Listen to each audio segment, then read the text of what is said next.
Olá pessoal, sou Arthur Francisco Pereira Carvalho, aluno de Engenharia de Computação. Vou estar dando continuidade minhas videoaulas sobre wavelets. Hoje a ideia é comentar sobre os princípios básicos de wavelets e mostrar um pouco da transformada dela já. Uma wavelet é representada por esse sinal chamado Psi ou Psi. Ela deve satisfazer os 4 princípios da MRA. Esse aqui eu tirei do livro do Gonzalez, mas eu não vou focar nesses princípios de Multi-Resolution Analysis, análise multi-resolução, porque esses princípios ficam meio vagos de entender à primeira vista. Então eu trouxe meio que um resumo desses princípios aqui de forma mais clara. Vocês podem estar pensando, não, estou sendo legal para explicar de forma mais clara, mas eu vou mostrar aqui no whiteboard depois. Essas intercalas aqui que são tranquilos de entender. A função deve possuir certo grau de regularidade, mas o principal de visualizar é que a resultante psi deve ser zero e a wavelet deve possuir energia finita. Vou lá para o whiteboard mostrar esses dois exemplos. Tá, esse daqui, a integral que varia de mais infinito a menos infinito, de psi de t dt, tem que ser igual a zero. O que isso significa? Vou desenhar uma onda aqui. Não precisa nem desenhar o eixo y, acho. Só fazer um corte aqui no meio. Eu imagino que você tem a seguinte onda. O que essa integral aqui está dizendo para nós? Simplesmente que quando você integrar, a ideia é você pegar a área debaixo da curva da função, né? Então você está pegando essa área aqui, ó.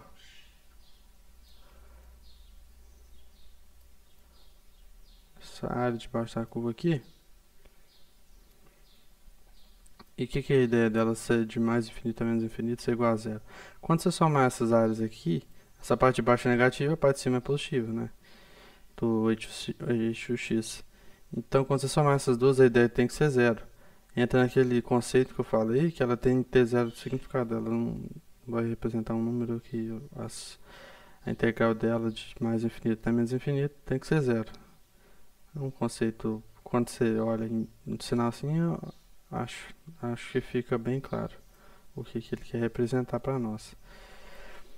E esse aqui de baixo, ele está colocando o psi em módulo e elevando ao quadrado. Ele está basicamente colocando todos os sinais de forma positiva. Então o que a gente vai ter aqui? Vamos pôr algo assim. Deixa eu olhar o desenho que eu fiz aqui em cima.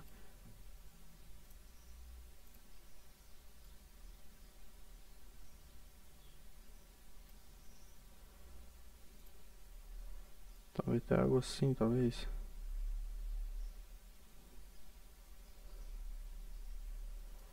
O que é essa ideia? A wavelet deve ter energia finita. Então, diferente daquelas oscilações de sinais ondas senoidais, que variam de infinito até mais infinito, você fica oscilando para sempre, a wavelet deve ter energia finita. Quando você fizer o módulo dela e elevar ao quadrado, você deve encontrar um valor fixo, e não ele deve ser menor que infinito. Essa é a ideia. Tem que ter energia finita. Acho que através disso ficou bem claro o que eu queria passar desses princípios. Vou voltar ali para os slides. Mais para frente eu vou trazer um exemplo resolvendo o problema que eu tinha falado em relação aos sinais, mas vai ficar para as últimas aulas. Tem dois princípios bastante importantes sobre wavelets, que é dimensionamento e o outro é deslocamento. O dimensionamento está relacionado, eu vou trazer minhas anotações aqui para facilitar. Ele é o processo de esticar ou encolher o sinal no tempo. Então imagina que a wavelet, imagina uma corda assim, ó, quando você faz assim, ela fica cheia de ondulações. Imagina que aquela ondulação representa uma wavelet. Quando você puxa um pouquinho, estica ela tem na ideia aqui de wavelet, ela tende a permanecer cumprindo aqueles princípios que eu acabei de falar, mas ela vai ser diferente, né? Vai ser uma wavelet diferente. E o que é essa ideia? Se esse é o fator de escala, ele é inversamente proporcional é, à frequência que a wavelet quer representar. Ele corresponde a quanto o sinal foi dimensionado no tempo. Então, se a gente tiver uma escala de 2, por exemplo, colocando uma escala de 2, a gente está reduzindo a frequência pela metade. Essa é a ideia. E aqui a gente tem a equação da frequência equivalente, para saber a frequência equivalente dessa wavelet. Esse CF aqui é a frequência central da wavelet, que tem uma relação entre escala e frequência.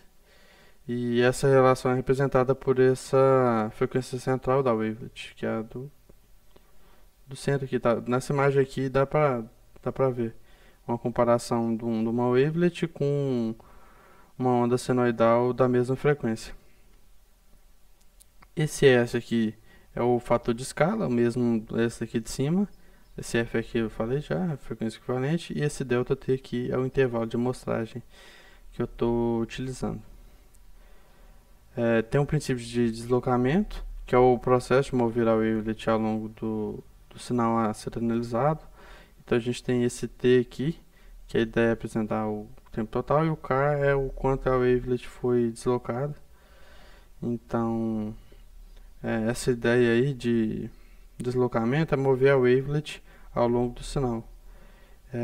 A posição da wavelet, esse K é a posição onde a wavelet vai ajustar onde a wavelet está sendo localizada dentro do sinal.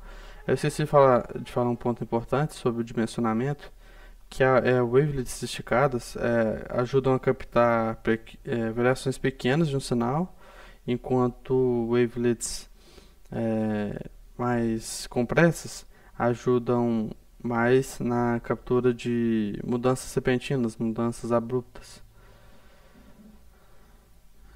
A partir desses princípios, a gente já vai para a transformada de Ra. Eu acho que eu preciso de uma aula separada, só para mostrar essa transformada, que ela é mais complexa.